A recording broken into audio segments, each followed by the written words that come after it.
Well, I just wanted to give you guys a quick overview of how it's coming up here at the campsite. Here's the first dilemma I've ran into so far, and it's nothing major, but I figured I would go ahead and capture this. What you're looking at is a burn pile from last night, and I don't know if you can see it on the video, maybe just barely. There are about 30 yellow jackets just flying around because this is where their hole was, and I burned over top of it to close it in at night, hoping that would be the end of them, but somehow or another I don't know if they crawled through the ashes or what, but here they are, and I got to figure out how to get rid of them relatively easily. Hopefully they'll just go away, but they don't seem to be able to get back down into the hole, so I'm hoping they'll just buzz off for lack of better terms. If not, then I'll have to come up with some other plan, or maybe kill them off one by one as they stray from the pack, because they do that from time to time. They'll fly right over here in this area. You can see my foot down there. They'll get out in here by themselves, and I could easily pick them off one by one if I had to. But I went around yesterday, and if you notice, I cleared the ground so that there's no leaves, no debris. It's pretty much just dirt all the way around the general area where the teepee is going to be set up, the general area of the camp. And then I set up this tent last night. Let me get up here and turn around. I set up this tent last night just so that I could begin hauling little things up here little by little and not have to, carry them across town every time I come up here. For example, the machete, which they really don't like you carrying large blades through town, so it's better if I leave it up here.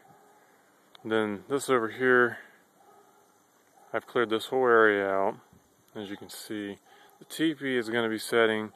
The front of the teepee is going to be where the front of the tent is. You're looking at the back of the teepee. So the front of the teepee is actually going to be right around in here. And then I'm planning on using this as the entryway. But there's multiple ways I can actually come into this area. It's a real nice area. It's pretty secluded. You can hear the dog barking, I'm sure, over the hill. There's a house over the hillside that way. And then all over this side of the hill here is the neighborhood. From about here on to the left is neighborhood. So it's literally just right over the hillside, and I'm back in town. This was the fire from last night. This is the original fire pit of this campsite, which I'll probably completely fill in and use the space for something else.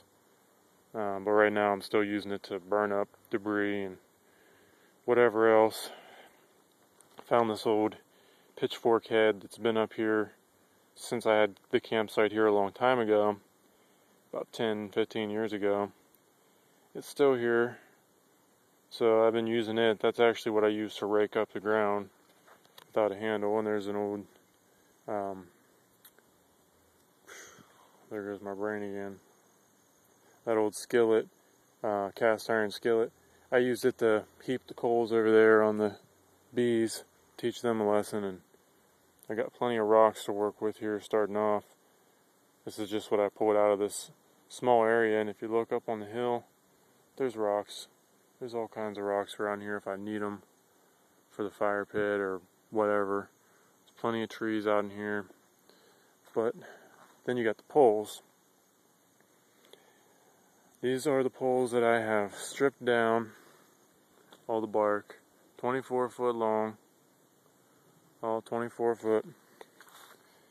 This pole here, I did sand a little bit. I did a test run on it yesterday with a piece of sandstone, and it worked pretty good. So that's probably how I'm going to sand all of these down, is just with a sandstone to get the roughness off of them. They don't have to be perfect, they don't have to be pretty, they just have to do their job. So that's what I'm hoping for. Here's another quick look at the campsite. And I'm signing off. Shalom.